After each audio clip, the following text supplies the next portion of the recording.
বলেন আল্লাহ সদা সর্বত্র বিরাজিত, সব জায়গায় তিনি আছেন, এই কথাটি সত্য নয়।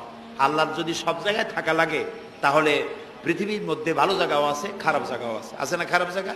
আমি সেসব জায়গার নাম নিলাম না, আপনারা বুঝে নেন। তাহলে আল্লাহ সব জায়গায় থাকলে এই কথা যদি সত্য হয় তাহলে এটি অত্যন্ত বেয়াদবিমূলক কথা, এ কথা ঠিক না। আল্লাহ আছেন কোথায়? আল্লাহ নিজেই বলছেন তিনি কোথায় আছেন।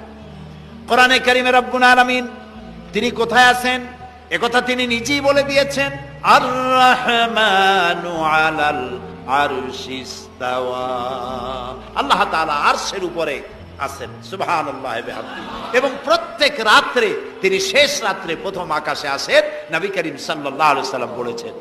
প্রিয় ভাই সব, তো আল্লাহ তাআলা সদা সর্বত্র বিরাজমান যে কথাটা বলা হয় এটা আক্ষরিক অর্থে ওরকম না, এটা ব্যাখ্যা সাপেক্ষে কথা। আল্লাহ সদা সর্বত্র সব জায়গা